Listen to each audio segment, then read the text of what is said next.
ইসলামপুর গ্রামে আব্দুল্লাহ তার একমাত্র মেয়ে হাফসাকে নিয়ে বাস করত। হাফসার মা বেশ কিছু বছর আগে হাফসাকে রেখে একজন পরপুরুষের সাথে পালিয়ে গেছে। তখন হাফসার বয়স ছিল 2 বছর, আর এখন হাফসার বয়স হয়েছে 7 বছর। মা, আমাকে আমাকে ছেড়ে দাও মা, আমাকে মেরো না, আমাকে আর মেরো না। আমি তোমার সব কাজ করে দিচ্ছি। আমার আমার খুব লাগছে মা, ছেড়ে দাও। কি হয়েছে মা? তুমি কি কোনো খারাপ স্বপ্ন দেখেছো? হ্যাঁ বাবা, আমি দেখেছি আমার সৎমা আমাকে অনেক মারছে। বাবা, তুমি তো জানো কিছু সৎমায়েরা কত খারাপ হয়। তুমি আমাদের বাড়িতে কোনো সৎমা নিয়ে এসো না বাবা। আমি তো ছোট থেকে চাচির সাথে আছি, আর চাচির সাথেই থাকতে চাই। আমার কোনো সৎমা চাই না বাবা। তুমি যেটা ভাবছো তা সম্পূর্ণ ভুল। সব সৎ মায়েরা এত খারাপ হয় না মা। তাছাড়া আয়শা অনেক ভালো, সে বাড়িতে আসলে তোমাকে আগলে রাখবে। তাছাড়া তুমি তো এখনো তোমার নতুন মাকে দেখোইনি। আজই আমি তাকে বিয়ে করে এই বাড়িতে নিয়ে আসব, তখন তুমি দেখো সে ভালো নাকি খারাপ। তারপর না হয় তুমি আমাকে অভিযোগ করো, কেমন? কি ব্যাপার হাফসা, আমি শুনলাম তোমার বাবা নাকি নতুন বিয়ে করবে, আর তুমি কি না তাতে সায় দিলে? তুমি তোমার বাবাকে বলতে পারলে না যে তোমার কোনো সৎমা লাগবে না? সৎমায়েরা খুব খারাপ হয়, বুঝেছো? প্রথম প্রথম তোমাকে অনেক আদর করবে। যখন তোমার বাবা কাজে চলে যাবে তখন তোমাকে দিয়ে বাড়ির সমস্ত কাজ করাবে, বুঝেছো? আমাকে মারলে আমি বাবাকে বলে দেবো চাচি, তুমি কোনো চিন্তা করো না। তোমার বাবাকে বলে আর কি হবে বলো তো? তোমার বাবা কি আর তোমার কথা বিশ্বাস করবে তখন? এসব কথা বলে হাফসার চাচি তাদের বাড়িতে চলে যায়। আর এদিকে আব্দুল্লাহ আয়শা নামের এক মহিলাকে বিয়ে করে নিয়ে আসে। মা হাফসা, ও হচ্ছে আয়শা, তোমার নতুন মা। আজ থেকে আয়শা তোমার দেখাশোনা করবে। তোমার সব দুঃখ, কষ্ট, সমস্যা, সব কথা তুমি তোমার এই মাকে বলবে। আমি আমি কোনো সৎমা চাই না। আমি শুনেছি পর কোনোদিনও আপন হয় না। এভাবে বলে না মা, আমি তো আজ থেকে এই বাড়িতেই থাকবো। তুমি আমার সাথে সব সময় থেকো, তাহলে দেখতে পারবে আমি অন্যদের মতো নই। তাছাড়া আমার নিজের কোনো সন্তান নেই। আল্লাহ তাআলার অশেষ রহমতে আমি তোমার মতো একটি মেয়ে পেয়েছি।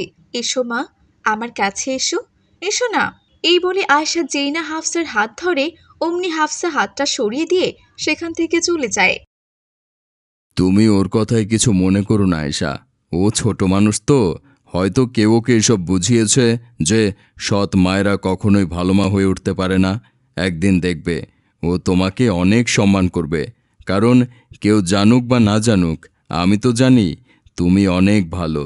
ওকে দেখাশোনা করার জন্যই তো আমি আপনাকে বিয়ে করেছি, যাতে একটা এতিম বাচ্চা তার মায়ের ভালোবাসা পায়। আপনি চিন্তা করবেন না, আমি ওকে দেখে শুনে রাখবো ইনশাল্লাহ। পরদিন সকালবেলা আয়শা খাবার নিয়ে হাফসার পিছু পিছু ছুটতে থাকে।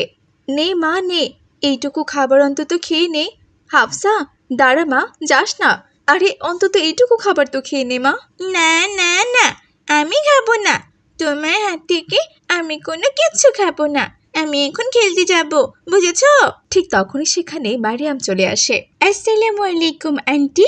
ওয়ালাইকুম আসসালাম। কি রে হাফসা, তোর এখনো খাওয়া শেষ হয়নি? তুই খেয়ে দিয়ে খেলতে আয়, আমি তাহলে গেলাম রে। আরে মারিয়াম, যাচ্ছ কেন মা? বসো, দাঁড়াও, আমি তোমাকে একটু খাইয়ে দিচ্ছি, এসো। না না আন্টি, আমি খেয়ে এসেছি, আর খাবো না। তারপরে যখন বলছেন দিন, খানিকটা আমাকে খাইয়ে দিন। তোর আর খেতে হবে না, চল তো চল, খেলতে যাবো চল। এতক্ষণে হয়তো রাকিব ভাইয়া, সাকিব ভাইয়া, রাবেয়া সবাই চলে এসেছে। তাড়াতাড়ি চল তো। এরপর মারিয়াম আর হাফসা খেলতে চলে যায়। তোর নতুন মা কিন্তু খুব ভালো রে হাফসা। সবার সাথে কত সুন্দর করে কথা বলে, আর কত সুন্দর ব্যবহার করে। আমার তো আরো খেতে ইচ্ছে করে। আমার আপন মা তো আমাকে খাইয়েই দেয় না, বলে এই মারিয়াম তাড়াতাড়ি খা আর আমাকে উদ্ধার কর। তুই চুপ কর তো মারিয়াম। প্রথমে সৎ মায়েরা ওরকম ভালোবাসা দেখায়, পরে তাদের কাজ না করে দিলে অনেক মারে। চাচি আমাকে সব বলেছে, বুঝেছিস? সৎ মায়ের মন গলানো কথা শুনে সবকিছু ভুলে গেলে চলবে না। এখন চল তো চল, খেলা শুরু করি, চল। এরপর হাফসা সবার সাথে কানামাছি খেলতে থাকে। এভাবেই দিন কাটছিল।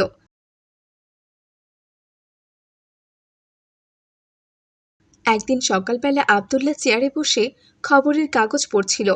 হঠাৎই আব্দুল্লাহ চেয়ার থেকে পড়ে যায় আর অজ্ঞান হয়ে যায়। এরপর আয়শা আব্দুল্লাহকে নিয়ে হাসপাতালে চলে যায়। ডাক্তার জানায় আব্দুল্লাহর হার্ট অ্যাটাক হয়েছে আর সে ইন্তেকাল করেছে। আব্দুল্লাহ মারা যাওয়াতে আয়শা এবং হাফসা দুজনেই বেশ ভেঙে পড়ে। দেখতে দেখতে বেশ কয়েক মাস কেটে যায়। একদিন শোনো আয়েশা ভাবি, ভাই তো আর এখন বেঁচে নেই, আর তার উপর এখন সবকিছুর দায়িত্ব তো তোমার।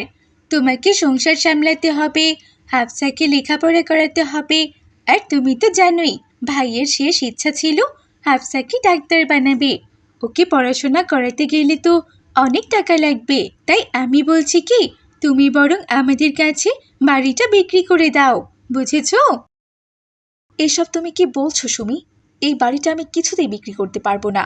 আর তাছাড়া এই বাড়িটা বিক্রি করলে আমি আর হাফসা কোথায় থাকবো?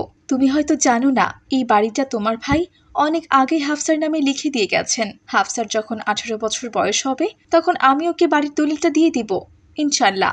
আচ্ছা ভাবি, তুমি ওই হাফসার জন্য এত কষ্ট কেন করবে বলো তো?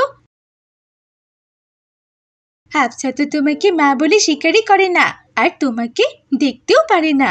তুমি ওর আশায় এই বাড়িতে কেন পড়ে থাকবে? তুমি নতুন করে একটা বিয়ে করলেই তো পারো। আস্তাগফিরুল্লাহ, এসব তুমি কি বলছো সুমি? আমি আমার মেয়েকে রেখে কেন বিয়ে করব? হাফসা আমাকে নিজের মা বলে মানুক বা না মানুক তাতে আমার যায় আসে না, কিন্তু আমি তো তার মা, তাই না? সুমির কথা শেষ হতে না হতেই সেখানে হাফসা, রাকিব, মারিয়াম সহ সবাই চলে আসে।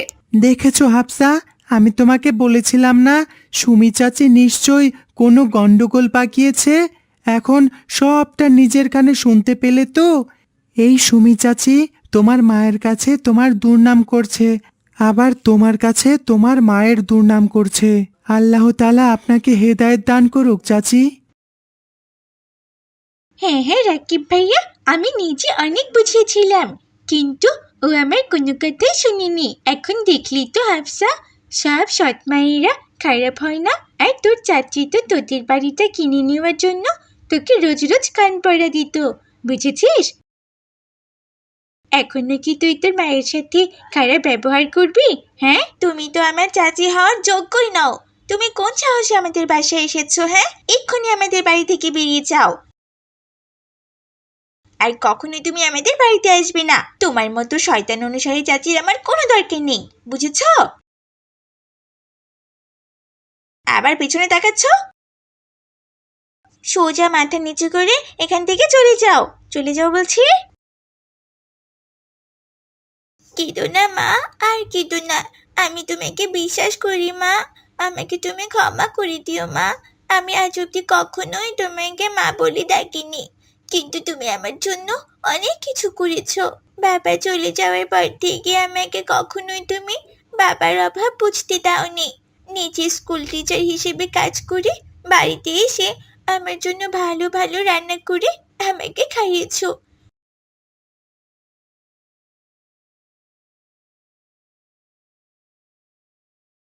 হাফসার মুখে প্রথমবার মা ডাক শুনে আয়শা ভীষণ খুশি হয়। সে হাফসাকে জড়িয়ে ধরে। এভাবেই হাসি খুশিতে তাদের দিন চলছে। মা, ও মা, তুমি কেন আমাকে মেরে ফেললে মা? সৎ মাকে কখনো মা হয় না বলো? আমি তো তোমাকে মা বলেই ডাকতাম, তুমি আমাকে কেন মেরে ফেললে মা?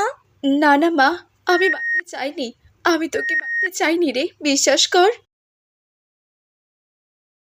সে অনেক দিন আগের কথা। রূপনগরে বাস করত এক কৃষক। তার বউ ছিল খুবই পরহেজগার মহিলা, সব সময় নামাজ রোজাতেই লেগে থাকতো। একদিন তার প্রচন্ড প্রসব ব্যথা ওঠে এবং কৃষক তাকে নিয়ে হাসপাতালে যায়। কিন্তু হাসপাতালে নেবার পর কৃষকের বউয়ের ঘরে এক কন্যা সন্তানের জন্ম হয়, কিন্তু কৃষকের বউ আর বাঁচেনি। এরপর হাসপাতালে কৃষক তার মেয়েকে কোলে নিয়ে বলল, কি এক কপাল করে তুই এই দুনিয়াতে আসলি রে মা। তুই আসলি কিন্তু তোর মা আর ফিরল না। কষ্টের এই দিনে তোর নাম রাখলাম হাসি, তোর জন্ম কান্নাময় হলেও জীবন যেন হাসি খুশি থাকে। তারপর কৃষক তাকে নিয়ে বাড়িতে আসে আর সমস্ত যত্ন সে নিজেই করে। আবার হাসিকে সাথে করে গাছের নিচে রেখে কৃষক মাঠে কাজও করে। এভাবেই চলছিল বেশ কিছুদিন। তারপর একদিন কৃষকের ঘরে করিম চাচা আসে। সে কৃষককে বলল, কি রে বাবা, এভাবে আর কতদিন? এভাবে যদি চলতে থাকে তাহলে যে তুই নিজে অসুস্থ হয়ে পড়বি, আর তখন এই বাচ্চা মেয়েটাকে কে দেখবে বল দেখিনি? তাহলে আমি কি করব চাচা? আমি যদি আরেকটা বিয়ে করি তাহলে সৎমা যদি আমার মেয়েটাকে কষ্ট দেয়? না, কষ্ট দিবে না। তুই একটা বিয়ে কর, মেয়েটাকে তো মানুষ করতে হবে, তাই না? এই বলে চাচা চলে গেলেন। আর তারপর কৃষক একটা বিয়ে করে এবং বউটি কৃষকের সামনে হাসিকে অনেক যত্ন আত্তি করত। এবং কৃষক যখন কাজে চলে যেত সে একদমই হাসির কোনো খেয়াল রাখত না। এইভাবেই কেটে গেল বেশ কয়েক মাস। এক পর্যায়ে হাসির সৎ মায়ের ঘরেও একটা মেয়ে বাচ্চার জন্ম হয়। আমার ঘরে আল্লাহ দুটি জান্নাত দিয়েছেন। আমার এক মেয়ের নাম যেমন হাসি, তেমন আজ থেকে তোমার নাম খুশি। এই বলে কৃষক চলে যায় তার কাজে এবং ধীরে ধীরে বড় হয়ে যায় হাসি ও খুশি দুই বোন। একদিন সৎমা হাসিকে ডেকে বলল, হাসি, এই হাসি, কোথায় গেলি রে তুই? এদিকে আয় তো একটু। কি হয়েছে মা, আমাকে ডাকছিলে? যা, তাড়াতাড়ি করে এই বাসনগুলো ধুয়ে নিয়ে আয়, আর তারপর সমস্ত কাপড়গুলো ধুয়ে আনবি, বুঝতে পেরেছিস? আচ্ছা মা, ঠিক আছে। তারপর হাসি কাজ করতে চলে যায়। তখন খুশি এসে হাসির কাজে সাহায্য করতে শুরু করে। আর তখনই তার মা সেখানে আসে আর হাসিকে বলে, কিরে হতচ্ছাড়ি, তুই কিনা আমার এইটুকু মেয়েটাকে দিয়ে কাজ করাচ্ছিস?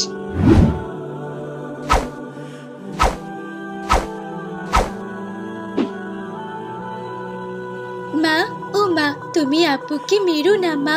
আপু কোনো কিছুই করেনি, আমি নিজে থেকে এসে সাহায্য করছিলাম। আচ্ছা আচ্ছা, ঠিক আছে ঠিক আছে, তুই চল, খেতে যাবি। আর এই মুখপুরি, তুইও কাজ শেষ করে খেতে আয়, এসে গিলে আমাকে একটু উদ্ধার কর। এই বলে তার মা সেখান থেকে চলে যায়।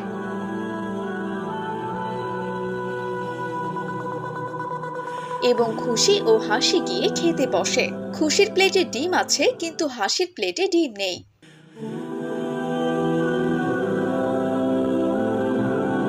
এই দেখে খুশি বলল, মা, ও মা, আপুকে তো তুমি কোনো ডিম দাওনি মা। আপু কি তাহলে ডিম খাবে না?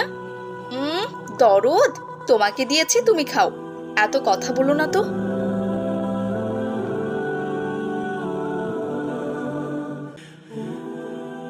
না রে বোন, আমার তো ডিম লাগবে না, তুই খা। খাওয়ার পর চল আমরা নামাজটা পড়ে নেব, কেমন? আচ্ছা আচ্ছা, ঠিক আছে আপু। তারা খাওয়া শেষ করে নামাজ পড়তে শুরু করে। তখন তাদের মা এসে চিৎকার চেঁচামেচি করা শুরু করে দেয়, কিরে হতচ্ছাড়ি, নিজের তো স্কুলের কোনো লেখাপড়াই নেই, তার ওপর আমার মেয়েটাকেও তুই নষ্ট করেছিস। ঠিক তখনই তাদের বাবা সেখানে চলে আসেন। কি গো, কই তুমি? আমার হাসিমা খুশিমা কই গেল?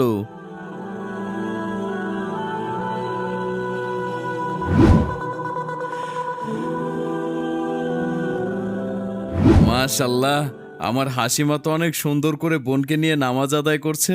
না না, তোমার হাসিমা নয়, তোমার খুশিমা নামাজ পড়ছে হাসিকে নিয়ে, বুঝতে পেরেছো? সে যেই যাকে নিয়ে নামাজ পড়ুক না কেন, কথা তো হলো নামাজ পড়া নিয়ে। বাবা বাবা, তুমি জানো মায়না একদম নামাজ পড়ি না, আর শুধু শুধু আপুকে বকা দেয়। এই তুই চুপ কর তো, বড়দের মাঝখানে তোকে কে কথা বলতে বলেছে? হ্যাঁ, যা যা এখান থেকে। ছাড়ো তো, ও তো ছোট মানুষ। কৃষক খাওয়া শেষ করে তার মেয়ের হাতে 10 টাকা দিয়ে গেল। তারপর তার মা এসে হাসির হাত থেকে সেই টাকাটা নিয়ে বলল, এই মেয়ে, এই টাকাটা দে দেখি, তোর আবার টাকার কিসের দরকার শুনি?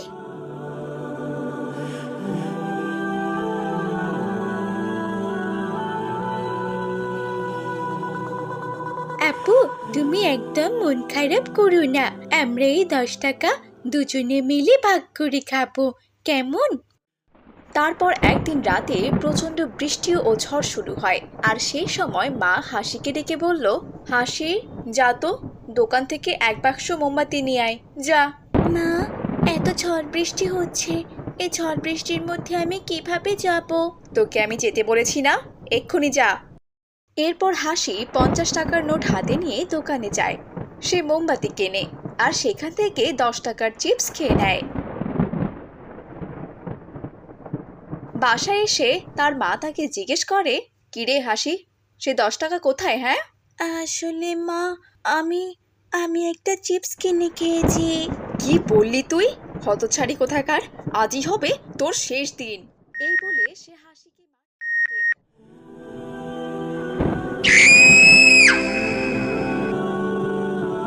আর মারতে মারতে একটা সময় হাসি মারা যায়।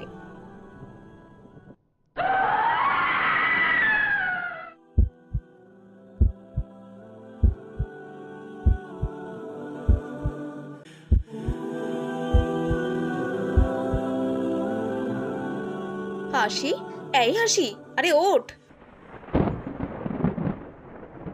এ কি, এ তো দেখছি মারা গেছে।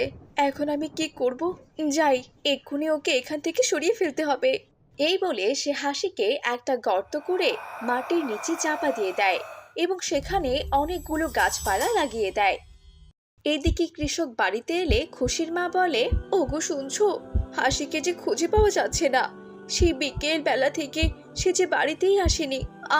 আমি ওকে অনেক খুঁজেছি, কিন্তু কোথাও পাইনি। হায় হায়, কি হলো আমার মেয়েটার? কই গেল?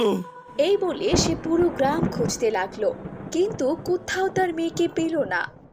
হাসি, মা হাসি, হাসি, মা হাসি, কোথায় গেলি রে মা? আমি যে তোকে অনেক ভালোবাসি রে মা। বাবাকে ছেড়ে কোথায় গেলি রে মা? তোর মাও আমাকে ছেড়ে চলে গেছে, তুইও আমাকে ছেড়ে চলে গেলি।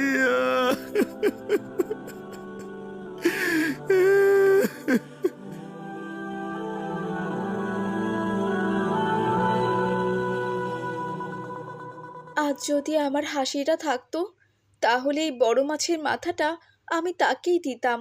তখন হাসিও খেতে বসেছিল, কিন্তু সেটা তার মা ছাড়া আর কেউ দেখেনি। মা এসব দেখে তো চিৎকার করে ওঠে, এ কি হাসি, তুই?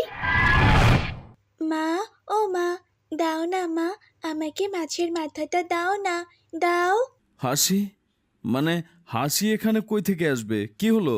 কৃষক তাকে এসব কথা জিজ্ঞেস করতেই হাসির মা অজ্ঞান হয়ে যায়। হাসির মায়ের জ্ঞান ফিরে আসলে কৃষক তাকে জিজ্ঞেস করে, কি গো, কি হয়েছে? চিন্তা করো না, ইনশাল্লাহ হাসির খোঁজ আমরা ঠিকই পাবো, দেখো। তারপর আবার রাতে ঘুমানোর সময় তার সৎ মা হাসিকে দেখে আবারও চিৎকার শুরু করে এবং হাসি তার মাকে বলে, মা, ও মা, তুমি কেন আমাকে মেরে ফেললে মা? সৎ মা কি কখনো মা হয় না বলো? আমি তো তোমাকে মা বলেই ডাকতাম, তুমি আমাকে কেন মেরে ফেললে মা? না না মা, আমি মারতে চাইনি, আমি তোকে মারতে চাইনি রে, বিশ্বাস কর। হাসির মায়ের এমন কথা শুনে কৃষক জেগে গেল। সে তার স্ত্রীকে বলল, তুমি মারতে চাওনি মানে? তুমি কাকে মেরেছো বলো, বলো আমাকে। আসলে আমি, মানে মানে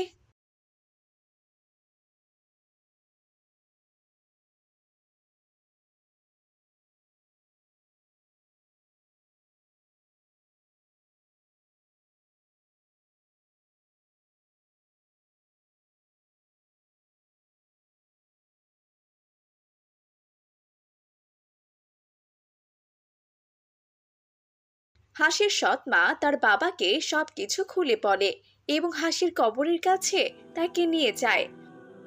আর কৃষক কাঁদতে কাঁদতে বলে, আমি পারলাম না মা, তোর দুঃখ ভরা জীবনে একটু হাসি এনে দিতে।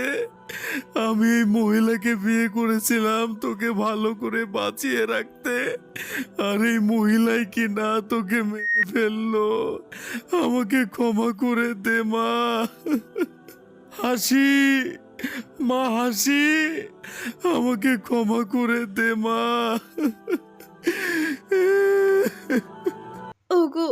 বিশ্বাস করো, আমি তাকে শুধু শাসন করতে চেয়েছিলাম গো।